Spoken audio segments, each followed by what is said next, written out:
Wanita ingin merasa dicintai dulu, baru dia mau hubungan intim suami istri.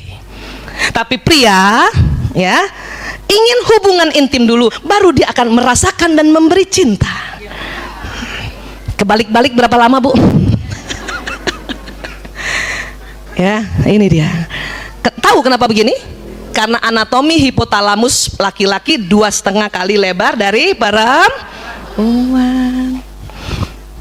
Ya, ini kita gitu tuh. Ngapain ngelayanin? Cinta juga enggak dia sama gue, meratin juga enggak udah sama gue. Ibu-ibu kan sekarang kan yang nggak taklim. Kalau yang kalau yang taklim dia tetap ada inget tuh di sini, ya, dosa lo kayak gitu loh, dosa lo nggak masuk surga lo, dia inget di sini, ya, biarin dia nggak disayang nggak cinta ya tetap aja dia lakukan. Tapi belum lagi dengan kesadaran yang tinggi. Tentunya dengan kesadaran tinggi akan menjadi lebih baik, lebih terasa. Apa? Terasa segalanya kebahagiaan itu. Ya, next lagi. Next lagi, ya. Apa yang diinginkan pria dari bercinta? Maaf ya, ini kita lebih detail ya. Rupanya pria pada saat hubungan intim suami istri itu adalah pembebasan ketegangan yang menumpuk karena pekerjaan seharian di luar. Dia ingin lepaskan dengan pencapaian orgasme. Jadi kalau udah lepas tegangnya, baru dia bisa kasih cinta sama istrinya. Bisa paham, Bu? Kalau baru datang belum hubungan intim, masih penat banget dari urusan luar, gimana dia mau ngasih cinta? Dia belum lepas. Itu makanya lepasin dulu. Lihat suami tegang, udah gak usah nanya-nanya, siap-siap ngelepasin. Gitu aja, gak usah pakai. Kan tadi nggak mau ditanya kan? Udah siap-siap kita. Mandi, minyak wangi seluruh badan.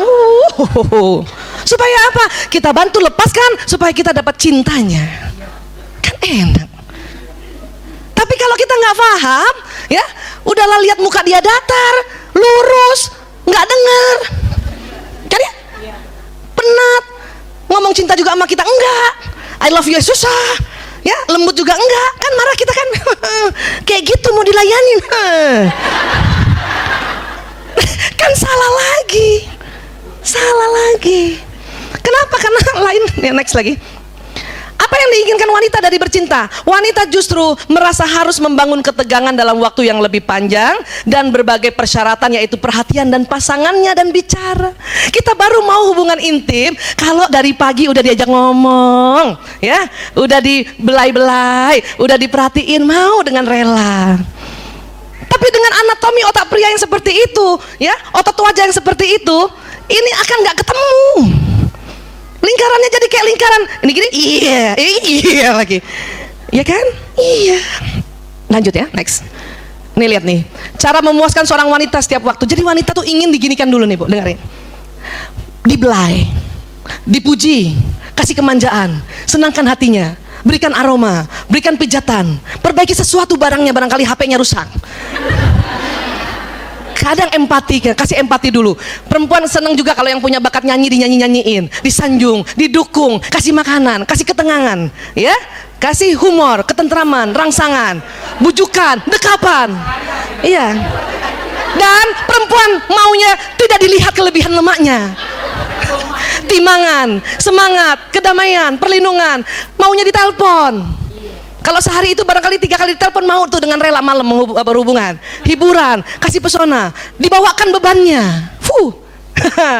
Ya, apalagi tuh? Bantuan, daya tarik, perhatian, kepercayaan, pembelaan, kasih pakaian, dibanggakan, kesucian, pengakuan, pelukan, kerelaan mati baginya. Aku rela mati untukmu, Umi. Aduh. Godaan, gada-gadain, senang tuh, apa sih? Ya, rasa syukur, memimpikannya, ya. Kita kepengen suami, Ibu, aku mimpi kamu loh. Ya elah, dituruti kehendaknya, diidamkan, dipuji. Ini kemauan kita. Kalau ini kita dapat, ya nggak semua sih, ya.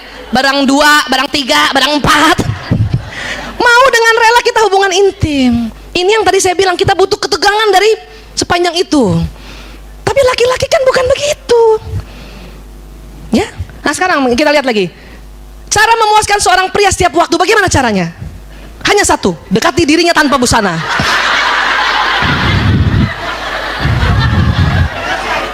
Selesai. Kita perempuan berapa, Bu? Siapa yang mau hitung? Ibu hitungin deh, tolong deh. Saya nggak mau ngitung. Ratusan. Ya Allah, ya. Iya. Ini aslinya. Tapi karena kita ada tuntunan Islam, kalau kita berhubungan kita pakai selimut, ya. Untuk apa? Ya supaya lebih santun. Sama kalau udah umur 50 mah dingin. Ya iyalah. Kalau bisa pakai daster, pakai daster. Tapi kebutuhan pria ini, ya. Lanjut lagi. Mengapa pria tidak bicara selama bercinta? Karena korpus kolosumnya tipis. Sehingga pria pada saat pria hubungan intim dengan dengan istrinya, dia konsentrasi, dia fokus. Makanya nggak mau ngomong. Sehingga pria hanya dapat mengerjakan satu hal.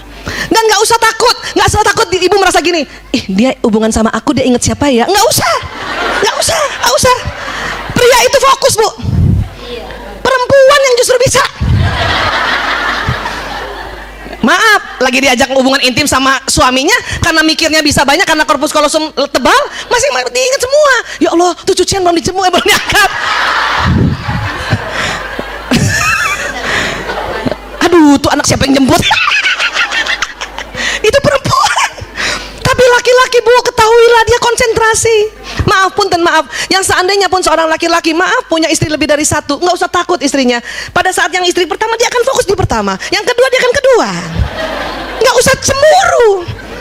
Ingat siapa nih? Ingat siapa?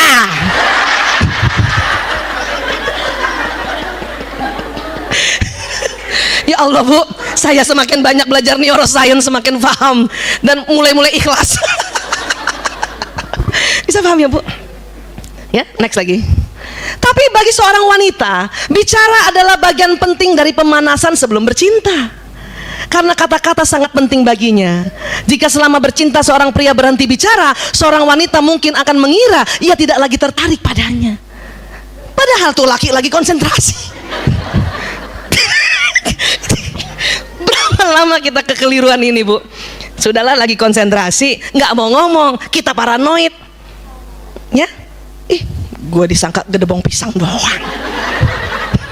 Bukan, Bu. Para suami itu sedang konsentrasi. Ya, ini dasarnya dulu. Ini fitrahnya begini. Ya, next lagi. Maka, next. Seorang pria harus melatih mengucapkan banyak kata-kata cinta selama pemanasan untuk memenuhi kebutuhan pasangannya. Latih, bisa dilatih.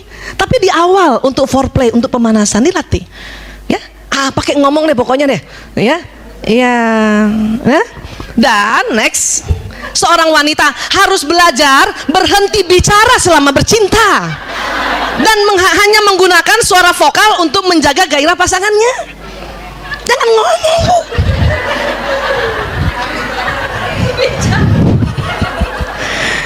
Kita memang 20.000 kata, hubungan intimnya malam, masih ada sisa 5.000. Ngomong aja kita. Laki-laki nggak suka.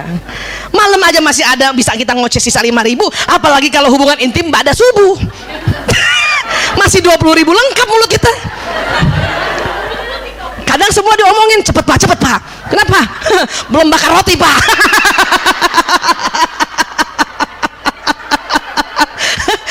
Belum setrika baju seragam anak, Pak. Cepet.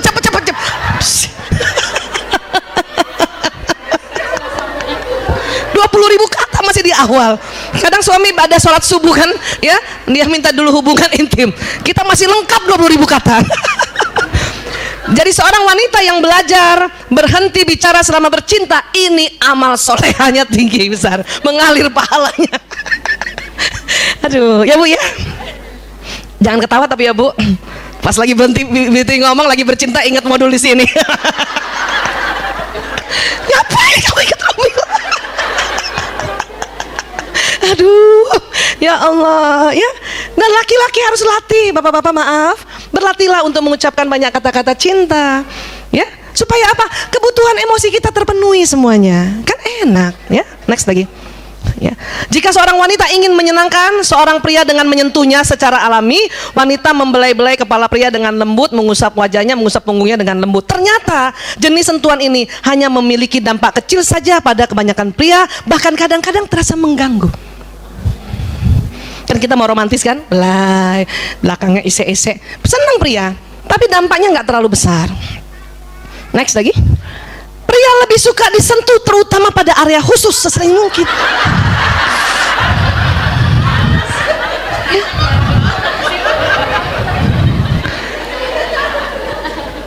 Kenapa? Bu? Ada yang sering diarahkan? Siap kapten, siap komandan.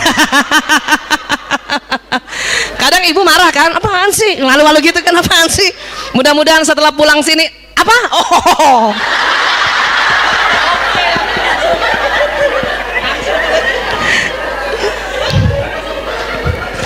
Kenapa laki-laki tidak terlalu suka dibelai-belai yang lain ya? Karena emang nggak rasa. Kenapa? Kulit laki-laki pada saat dia akil balik pria pada saat dia mimpi basah pertama itu kulitnya menebal. Dalam rangka apa? Untuk perlindungan sebagai seorang pemburu. Jadi kalau dia berburu di luar, di hutan, kena ranting, nggak apa-apa, dia nggak rasa. Makanya pada saat hubungan intim suami istri, kalau ibu belai bagian yang badannya itu, dia nggak terlalu rasa, sensasinya nggak ada. Tetapi pada tempat tertentu ini memang ya tempat yang lembut sekali, lunak dan banyak persarafan di sini. Next lagi. Ketika seorang pria, nah kebalikannya, ketika seorang pria menyentuh, ia akan menyentuh langsung, ke arah sensual. Kadang menjamah payudara dan selangkangan. Inilah yang merupakan hal yang tidak disukai wanita. Kalau awal-awal langsung aja. Itu kan perbedaannya itu kan. Perbedaannya itu. Laki-laki kebalikannya, ya udah nggak usah usap-usap kepala aku, nggak rasa. Sudah. Tapi perempuan langsung begini nggak suka. Kenapa? Karena kulit kita memang sensitif. Persarafan ada di mana-mana. Untuk mengapa? Kalau dibelai, melancarkan cairan di liang vagina itu. Ya, sensasinya berubah lain. Ya, nah, ini yang bisa dipelajari. Jadi kalau kita fitrahnya, terus kemudian kita belajar untuk memenuhi kebutuhan pria, ya Allah, itulah kita punya benefit atau pahala. Laki-laki juga gitu. Ya, dia belajar bagaimana mengetahui itu. Ya, next lagi. Ketika pria dan wanita saling memberikan sentuhan sensual berdasarkan pada kepentingan masing-masing kekasih dan kepekaan kulitnya, maka hubungan mereka akan semakin erat. Memang ini harus diomongin, dibicarakan. Ya, nggak bisa ibu biarin, dia tahu sendiri aja, biarin dia tahu sendiri. Nggak bisa bu. Ibu tahu nggak kalau kita nggak belajar gini, kita memang itulah untungnya kita seneng taklim. Tapi Bu Aisyah, kenapa perempuan aja yang sering begini, yang bapak-bapak kok nggak ikut taklim? Memang perempuan itu memang otaknya senang berkumpul. Seperti ini. Kalau bapak-bapak lebih senang bersaing. Makanya bapak-bapak lebih senang rapat. Dia bersaing ide, bersaing konsep. Kalau kita berkumpul begini tidak bersaing. Ngapain kita berkumpul gini? Oh, iya. Bukan gosip, mengumpulkan informasi. Karena berkumpul, bisa paham ya? Jadi harus ngomong gitu. Kapan ngomongnya? Ya ngomong aja sebentar ya.